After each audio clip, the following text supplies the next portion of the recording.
Hey, in today's video, we're going to go over some movements that you should be doing at the gym if you're not doing them already. This video is geared towards people who are just getting started, or maybe they're in the beginning phase of their whole fitness journey. In any case, you should be doing these moves because they're great for getting gains, great for building confidence. Let's get started.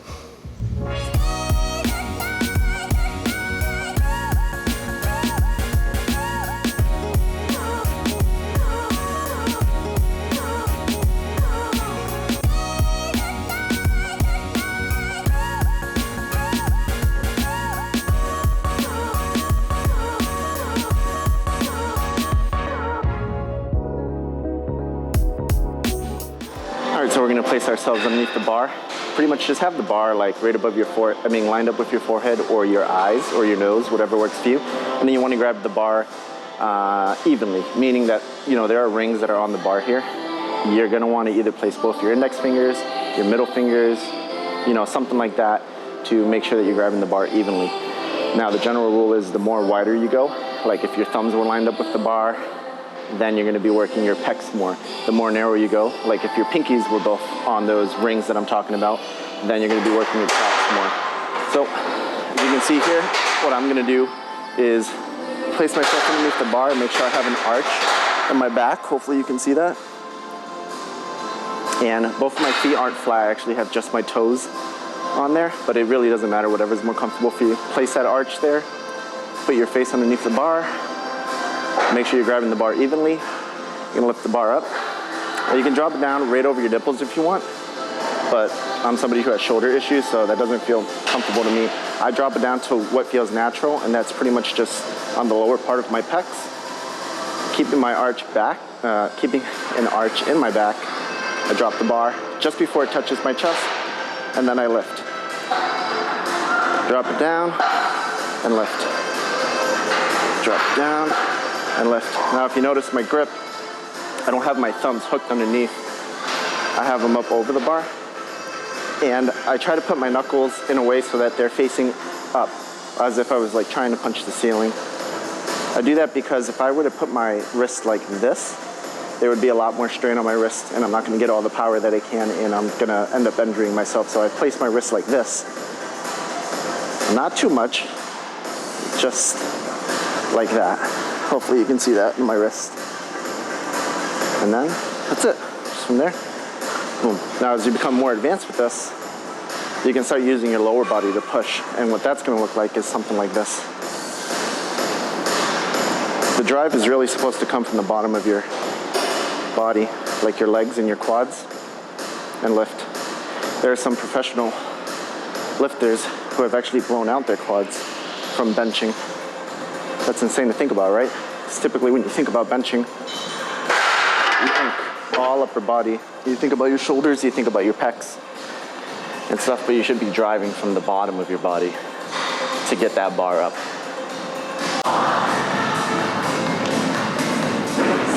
So when it gets some warm-up sets in, barbells are pretty universal all the way around in the sense that they have this knurled, like textured grip, and then they have these rings for you to make sure that the spacing is equal. So if you go wider, you'll be working out your shoulders more. If you go narrow, you'll be working out your triceps more. But both muscle groups, including other ones, will get worked nonetheless. So if you want to put more emphasis, go narrow or go wider.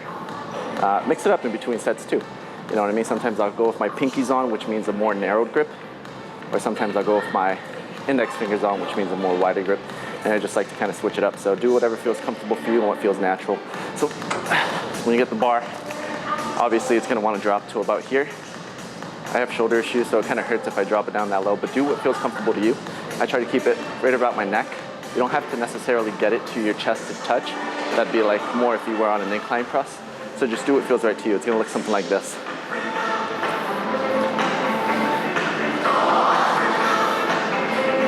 So I do have to move my head a little bit to make sure that the bar is going in kind of a linear sense, but it's not exaggerated. For the most part, you want to keep your spine in a neutral sense, meaning that my head isn't dipping too much forward or moving too much back as I'm doing the movement. You might see other people do that, but maybe it feels right for them, or maybe they're doing it wrong, or maybe they know something I don't, but do what feels right to you, and just to kind of guide you. You don't really have to move your head that much. There's not a lot of emphasis on that. Just move it enough so it's out of the way at the bar, so that you can kind of get it down and keep it in a linear movement. Another thing is at the top, just like this, you don't want to lock out your arms. You don't want to do this. That's bad. That's putting too much stress on your joints, on your elbows, and especially on your shoulders. You want to just kind of almost lock out like this. So not like this, but like this. Just a little of a bend in your elbow. You bring it down to about neck level, up, down, drive up.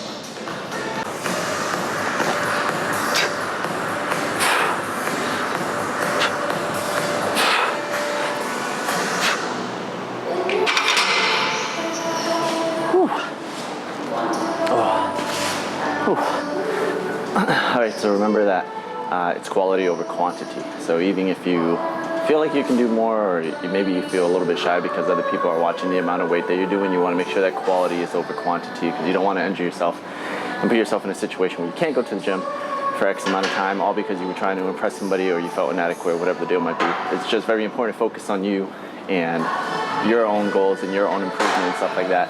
Don't let things like your ego get in the way. Like, humility is a huge part of life in general, no matter where you are. So being able to just kind of go at your own pace and set your own goals and focus on that is very important, especially for building confidence. Okay, so here's the deal with the squat.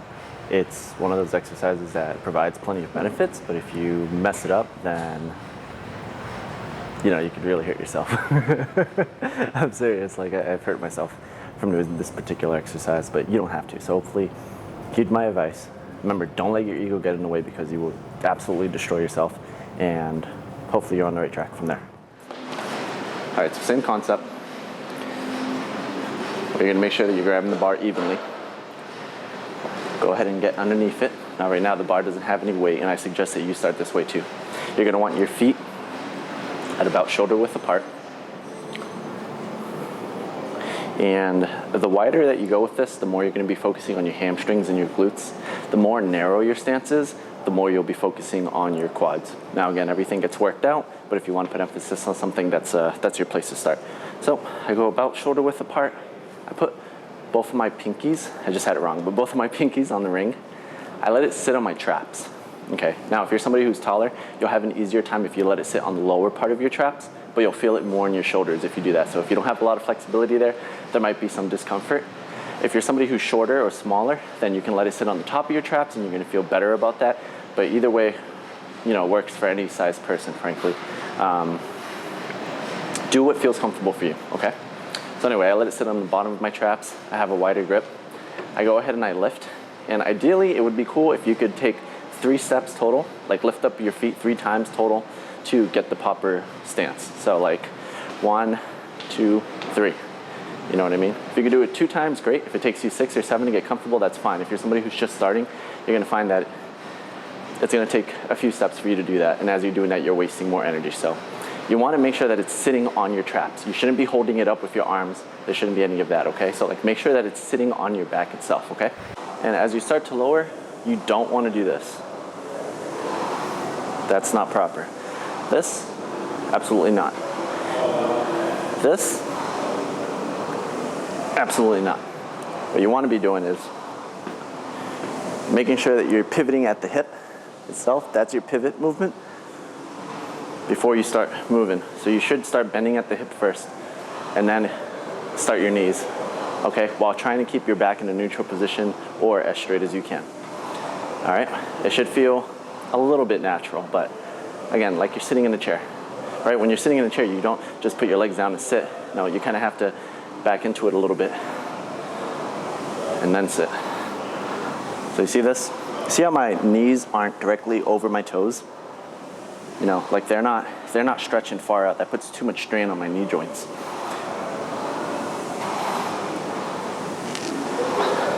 So this is what it should look like in full motion.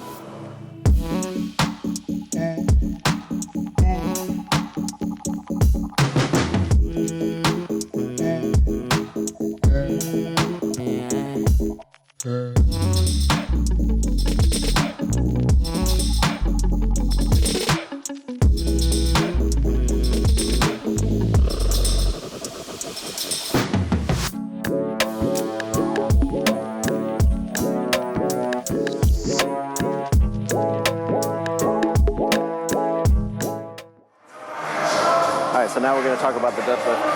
And this is another movement where it's very rewarding if you're doing it right, but if you're somebody who's not doing it right, then it's gonna mess up your back, it's gonna mess up your legs and stuff. So once you put on the weight that you're gonna work with, and I suggest starting light if possible, and if you can't do it with the barbell, then maybe you should switch on an alternative like with kettlebells, or just put on the rack and put the barbell on there. But nonetheless, I digress.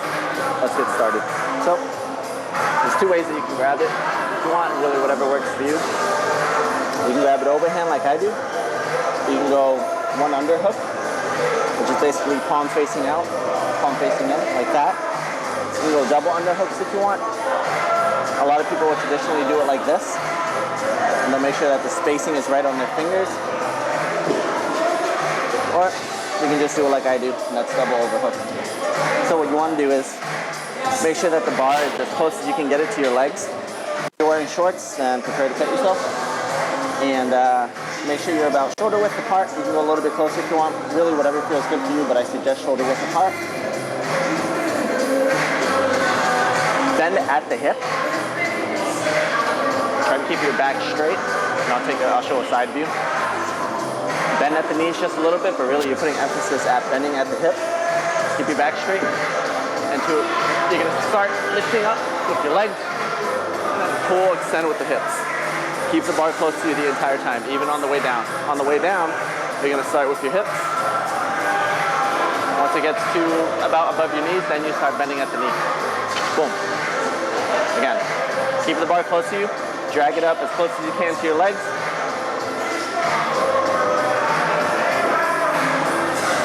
Boom. Just like that.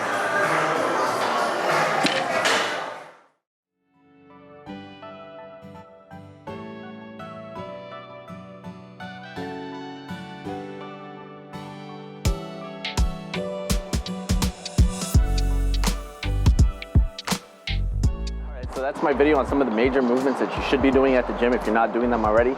If you are doing them, hopefully you were able to get something out of the video and I gave you some tips. Again, this is geared towards beginners, somebody who's looking to build some more confidence or not feel as intimidated at the gym.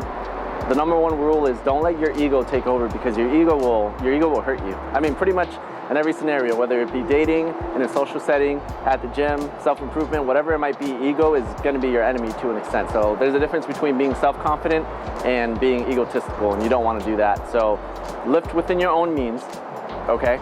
Don't worry about the weight with the guy next to you or the guy in front of you. Don't worry about what your weight might look like compared to that. Just focus on yourself and focus on your own goals, all right? At the end of the day, if you get injured, nobody else is gonna care how much weight you had on the bar or anything like that. They're not even gonna remember you as the guy who was lifting a ton of weight. They're gonna remember you as the guy who hurt themselves. And you don't wanna be put out of the gym. You don't wanna be able to not go to work. You don't wanna be able to not play with your kids if you have kids. That really blows. So if you like this video, please give it a thumbs up. Subscribe to my channel if you're looking for more stuff regarding to health and fitness, fragrance, and how to dress better, like your wardrobe, style, and fashion. And follow me on Instagram if you're looking for more content like that. I'm constantly posting on there and I'm trying to be more active about that. You know, like you, I work and I had to do forced overtime at my last job, but now things have opened up. I have a more free schedule and I'm looking really forward to you know, posting more videos and helping people out. I'm somebody who didn't have a whole lot of confidence about a decade ago, and I wasn't dressing the way that I dress today, and I didn't use fragrance, and I wasn't working out or anything like that, and using all of these things really helped change my life, and that's why I want to help you. That's why all this content is being put out there for free, and I'm really passionate about it. So, you know, if you can resonate with that, if you're looking to self-improve yourself, I mean, follow me. You know, follow me on Instagram, follow me on YouTube, and I'm here to just put the content out, really. So, you know, I hope you guys get something from it, all right? Thanks, guys. I really appreciate you, honestly.